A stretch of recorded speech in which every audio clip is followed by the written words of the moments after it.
things in my mind, the things I had to overcome. And I started callousing my mind through a process, and it basically started with working out.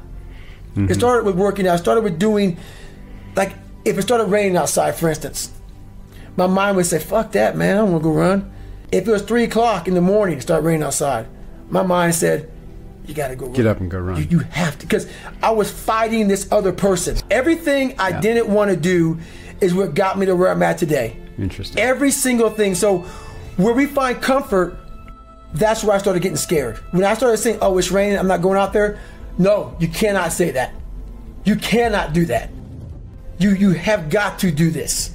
The other, so whatever my brain thought, I did the opposite. Wherever the comfort was, I went the opposite direction.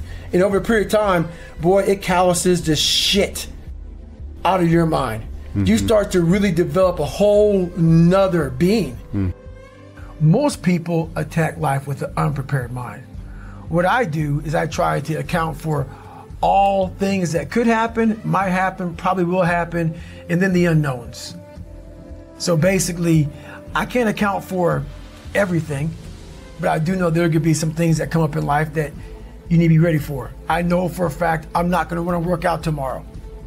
Therefore, I'm preparing my mind for that. I don't want to do that. I know tomorrow will come with some difficult decisions to make. Prepare myself, not in a morbid way, but just like, look, man, be ready for life. Don't let life just start attacking you left and right. Make sure that you start to build a mental armor so then you're ready for life. And that comes with a very physical way, and the physical helps out the mental. But honestly, it was, I realized at a young age how to change myself was through discipline. And the military didn't teach me that. It was something I realized I had zero discipline, zero self-discipline. And I realized I have to start developing this. And I started really because I was horrible at reading and I was horrible at writing. I have so many learning disabilities, not even funny. So I just sit down at the table and spend so much time in this, reading and writing and learning. And that kind of translated over to my self-discipline with working out. So that's where it started. I started when I was about 16 years old and said, well, I'm a 4th grade reading level. You know, let me go ahead now and start really focusing, because I'm not gonna get in the military because I got to pass the test. Yeah. So that's where it started for me. It's more important to own your weaknesses. You got to really triple down on those, man. Because why? You want to become a full human being. We like to run away from weaknesses. Like, for instance, if you're good at running, all you want to do is run. If you're great at reading, you have several books. But we don't do those things that we're not good at. So for me, I realized, shit, man, like, I keep on running away from these things I'm not good at. I have to dive into these things. I have to become one with these things, and that's what happened. And so I own them both. Yeah. And I talk very openly about them both. Well, what drove me a lot, and it's kind of funny, growing up, being the kid I was, I found strength in different movies. So I come home, in one movie I found a lot of strength, and as funny as it may seem, but I visualized this scene. I do it today during the pull-up record. I did 4,030 pull-ups. The last time I did it, I actually got it. It took me 3 times. I played one song for 17 hours pretty much. And it's from this movie, Rocky 1, round 14.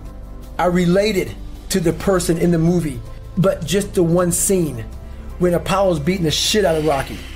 He falls in the corner, and everybody, and Rocky, and Apollo turns around, arms up, happy as shit. I got this guy. He turns around not knowing that Rocky's trying to get up off the canvas. Mickey's his trainer, saying stay down. Right. Everybody's saying, you did good. You did good. You went 14 rounds with the champ. Rocky didn't hear shit. He got up. And what sticks in my mind today, and I'm seeing it right now, when he got up, Apollo starts to turn around to see the aftermath of what the fuck he just destroyed. And he did not expect to see what he saw. And what I see out of the whole movie, I see Apollo Creed's face. And I said to myself as a young kid, I want to be that. I don't need to win. I don't need trophies. I don't need people to fucking like me. I just want what he has. A fictional character, whatever the hell it was, I want that. And I visualized that. And I want to become the guy who can get off the canvas. Life. I'm talking about life right now. In life, even life itself puts their head down toward David Goggins. This motherfucker is not going to stop. So that mentality became what I wanted. And that's how it started, with that visualization of the canvas. And all I got to do is just keep getting up. I literally, at 297, I just started calling up different recruiters, active duty recruiters, and they got into the conversation about how much I weighed and this and that, and to cut to the chase, they all pretty much laughed me off the phone. Like, you know, man, you're 6'1" and 297. You can only be 191. You know, like height and weight limits and everything else. And I was way exceeding those with prior service and everything else. I was one of those not too good recruits to pick up. So I went to the reserve recruiter. Steven Saljo was my recruiter. I walked in weighing 297. He looked at me strangely, and I said, I want to be a SEAL. And lucky enough, the guy looked at me and said, let's see what we can do. He weighed me. I weighed 106 pounds overweight. And this is during the whole 1999 transition to 2000, so the whole computer glitches and everything else. People were worried. So they wanted to get me into this class because this reserve program that I like to be a part of was going to end. The guy said, man, there's a program that's about to end that you can go, and if you make it through BUDS, you'll then go active duty, and you'll be a SEAL. If not, you come the fuck home. And I was like, ugh. So anyway, he goes, make you lose 106 pounds in less than 3 months. I said, I can't lose that weight. Went back to work. A bad day happened. I found a lot of cockroaches, a lot of rodents. On my way home driving, I said, this is my life. My life is this. This is my life. I'm not that smart. I have a horrible life. I have these two guys, one guy that... So I became this 297-pound person because it became my body armor. Because the inside was a fragile, weak, insecure kid. So I put this big man around it. So when people looked at me, I intimidated them. I scared them. But if they knew the real me, just a little punk. I was a little punk kid in a 24-year-old guy's body. So I knew that. No one else did. So I tried to change my life, and it started there. I went to the recruiter's office. I went there. Bad day at work. The bad day at work made me realize I couldn't run. The first thing about it was, so I said to myself, I'm going to run 4 miles. My first run, out the gate, I'm going to run 4 miles. I ran a mile. I ran a quarter of a mile, walked home, sat on the couch depressed. I said, man, there's no way I can do this. But what I realized, though, is I wasn't going to give up, because I already given up a million times. And I thought about how would I feel at 50 years old if I gave up now. I mean, not to have, so I kept all this stuff in my mind. And basically, I started becoming obsessed. I slowly, it didn't happen that night on the couch. Over a period of time, I started becoming obsessed with studying, with weight, with being somebody, with making people who thought I was going to be nothing kind of like feel like shit. I became obsessed with, you have to make this right. And the only person that's going to do it is yourself. So I became obsessed with just being obsessed. And I was a kid who kind of got the bad genes. I had all these little sickly issues, all these allergic to shit. I was a little sickly kid. And it's funny how when people hear my story now, they want to put a title on me. Like I'm superhuman. And I love it because basically it makes you feel better by putting a title on me. You can do it too. Yeah, it's a choice. It's a horrible choice. It's a hard choice. It's a lot of suffering involved. So for me to get the start line, through that start line journey, I realized, shit, I'm capable. So what happens through this whole process is the change of the mind. It's the change of the guard. Someone once owned my brain. I never owned it. I never had everybody had it. It was my dad's fault. My mom wasn't home fault. My life was, everybody had a piece of my fucking brain. And through this journey of suffering, and the suffering, I put it in because I started finding myself. And I started, oh no, I'm taking this fucking back from me. This part of my brain is mine now. And I started puzzling back this piece of my brain. And through that, I grew confidence, where I had this internal conversation with myself a lot. And I knew I had to make a stand. Because I knew where I was going. I knew where this road led that I was on. And I was afraid. I was afraid to make that stand. So this process was going on a long time in my mind. I was afraid of this, afraid of that, afraid of this, afraid of that. I knew I had to face this shit, man. But through facing a lot of this stuff, that's what started happening to me. through facing it, I started getting more and more courage, one thing at a time. So when I overcame the water, more courage. When I overcame the fear of myself, the fear of failure, the fear of being judged, the fear of kind of like, so in this process, I went from David Goggins, I started forming a guy named Goggins. I had to really I realized I had to reinvent a whole nother human being within myself, because who I am wasn't going to make it. This guy is not going to cut it.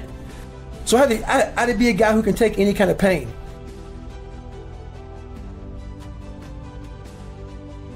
And we stayed in the water. That's all OLH is, which is pararescue school when I went through, is just that every day. So for 6 weeks, I didn't sleep. I was just terrified of going back to that water, but I didn't want to quit, because I always quit things in my life. When things got hard, I bounced out. I quit everything, and I wanted to make a stand. Yeah. And so once I finally got through the ASVAB test, I started feeling more confident. I can read, I can write, I taught myself something. And I worked so hard on how to swim that I started getting a little more confident. I didn't want to go backwards. Yeah. And so when everything got hard for me, I always went backwards. I said, not this time. So I wasn't going to quit regardless. So, but what happened was week 6, they pulled us all out, like 25, 30 guys left, and they drew my blood. They found out I had sickle cell. They didn't know. They're like, well, you made it so far. So they pulled me out of training for a week. And they want to do more studies, more tests, see what's going on. They did all that stuff. I stayed out for a week, and I got real comfortable. So when you go from being uncomfortable to comfortable, your mind's like, I'm not going back in that water again. Absolutely. You saw your boys getting trashed in the water, and you're on the sidelines watching saying, So a week went by, the doc called me back up, and I'm thinking I'm going to get medically disqualified from the Air Force. I'm like, this is great. I'll never have to quit. They'll kick me out. I'll never have to quit. So the doctor looks at me, doctor says, you know what, we can push you back in training. I said, oh shit. But I thought to myself, a week's gone by, a couple weeks left, and I'm out of here, man. I made it through OLH. I can go, try to be a pararescueman. No, I went back to the CO. Sergeant Lumber looked at me and said, I'm glad you're back in training, man, but you got to start from day one. And I was like, fuck. So my mind raced real fast, and I went right back to my old self. I had to find a way out of this. I cannot start back from day one, but I don't want to quit. So I used that medical thing as an excuse for me. I said, hey, you know what, Sergeant, I'm scared about the sickle cell thing, and no, I wasn't scared about that. I was scared of the water. And I didn't want to quit. So I found a way out without quitting. And the way out was him saying, well, you know what? I understand. So he gave me a medical. So I keep my head up a little bit and not quit.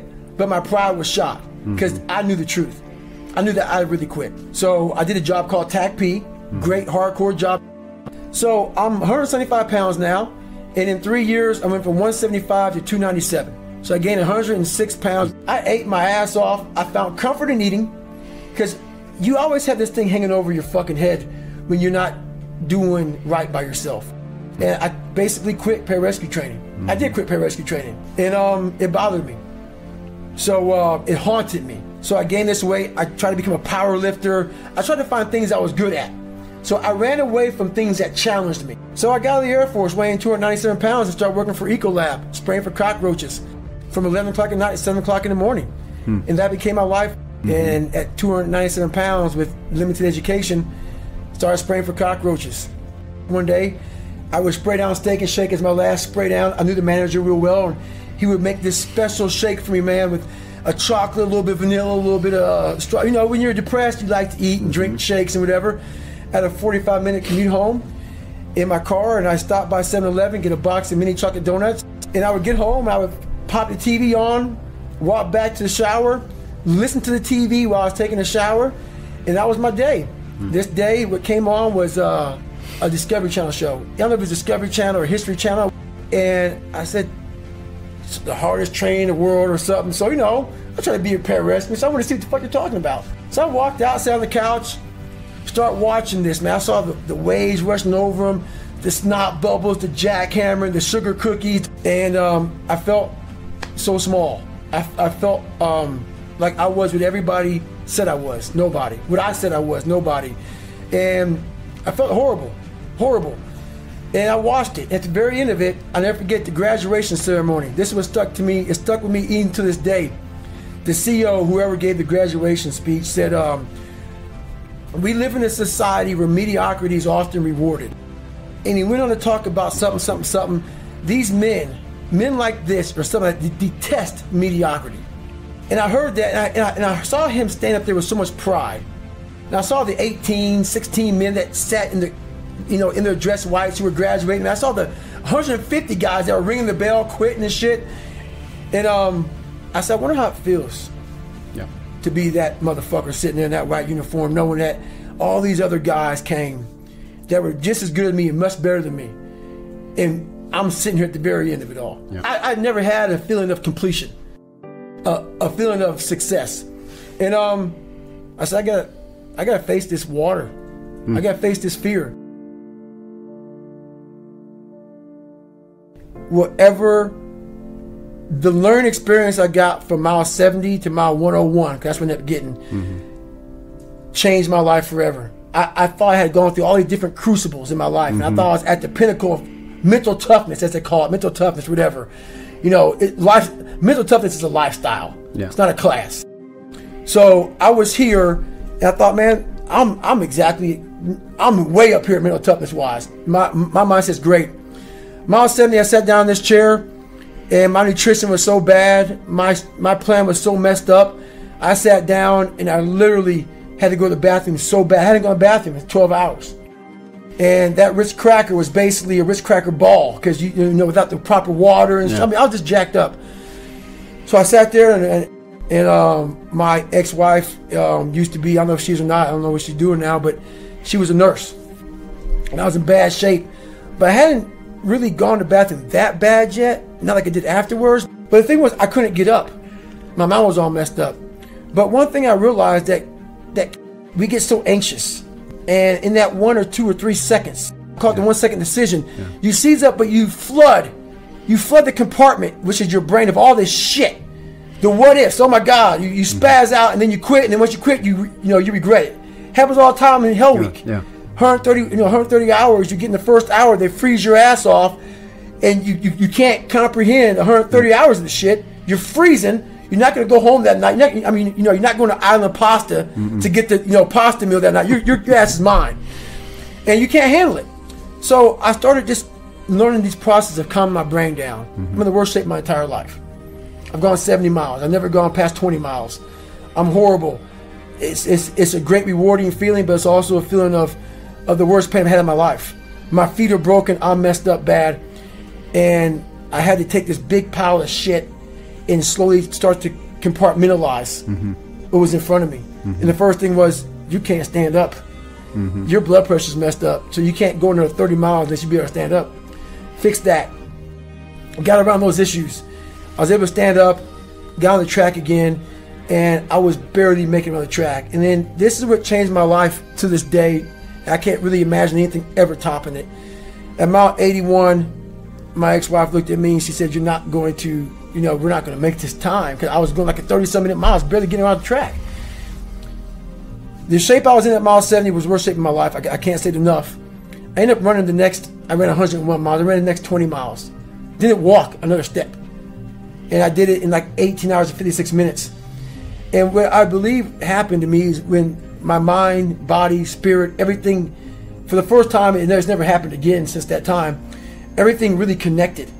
When my mind knew he's not going to quit this race. Non-negotiable. I gave myself no way out.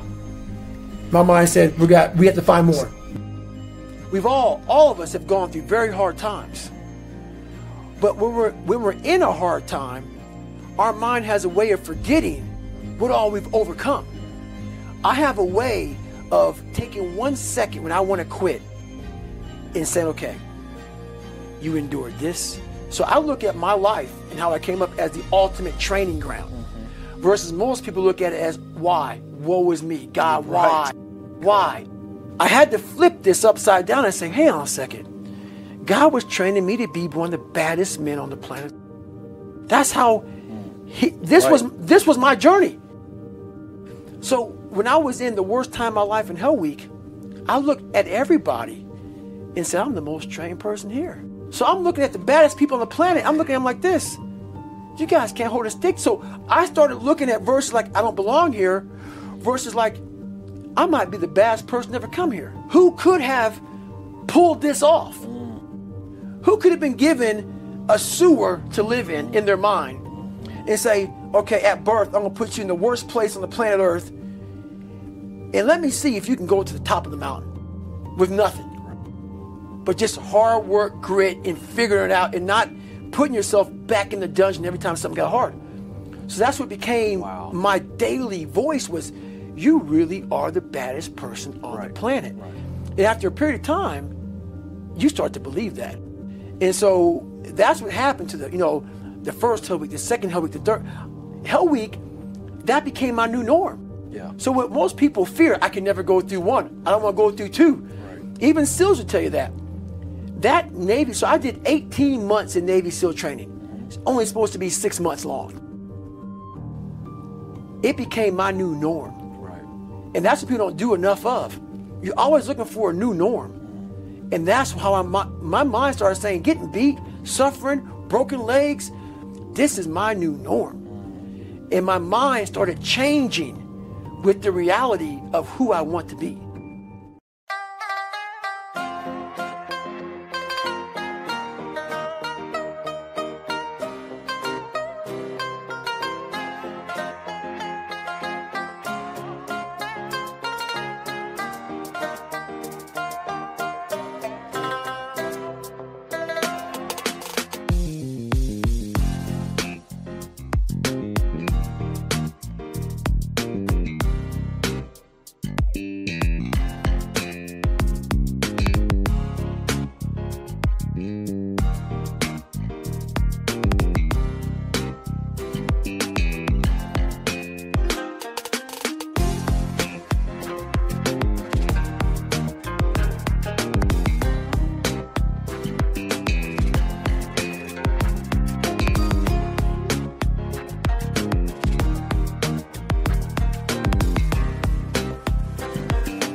phải không em? Chuyện tình yêu đâu biết được ngày mai. Rồi hôm nay em bên ai, nhìn em khóc trên vai. Thôi hãy quên đi, về với em hiện tại. Anh còn nhớ về ngày ta còn đắm say. Anh vẫn nhớ về người bên anh khi ấy. Em đã quên rồi câu hứa yêu trọn đời. Em bỏ anh rồi, em vui tình nhân mới. Cuộc tình này đã khác rồi, mình kết thúc em ơi. Chuyện tình này đã chết rồi, còn tiếc chi em ơi. Một lần em gian dối rồi, còn cố yêu không vui. Một lần em đã phản bội, làm vết thương chưa nguôi. Thì anh vẫn sẽ mỉm cười, người khác làm em vui. Còn anh xin kết thúc và giữ chút đau thương thôi. Ở nơi xa luôn nhớ về một mối duyên tình phai. Đường em đi nay khác rồi, còn mỗi anh đơn côi. Đường em đi nay đã khác rồi, còn riêng anh mãi đứng đơn côi.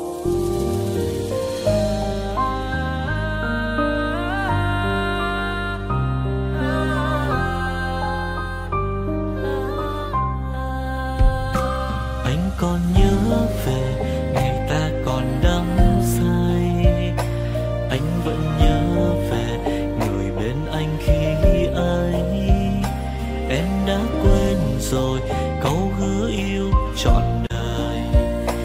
Em bỏ anh rồi, em vui tình nhân mới. Cuộc tình này đã khác rồi, mình kết thúc em ơi.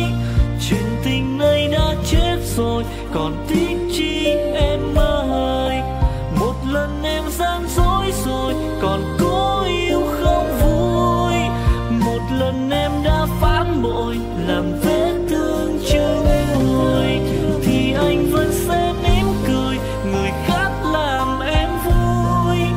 Còn anh xin kết thúc và giữ chút đau thương thôi. Ở nơi xa luôn nhớ về một mối duyên tình phai. Đường em đi nay khác rồi, còn mỗi anh đơn côi. Cuộc tình này đã khác rồi, mình kết thúc em ơi. Chuyện tình này đã chết rồi, còn tiếc chi em ơi. Một lần em gian dối rồi, còn cố yêu đâu vui. Một lần em đã phản bội, làm vết thương chưa nguôi. Thì anh vẫn sẽ mỉm cười, người khác làm em vui. Còn anh xin kết thúc và giữ chút đau thương thôi. Ở nơi xa luôn nhớ về một mối duyên tình phai. Đường em đi nay khác rồi, còn mỗi anh đơn côi. Ở nơi xa luôn nhớ về một mối duyên tình phai. Đường em đi nay khác rồi, còn mỗi xin anh thôi.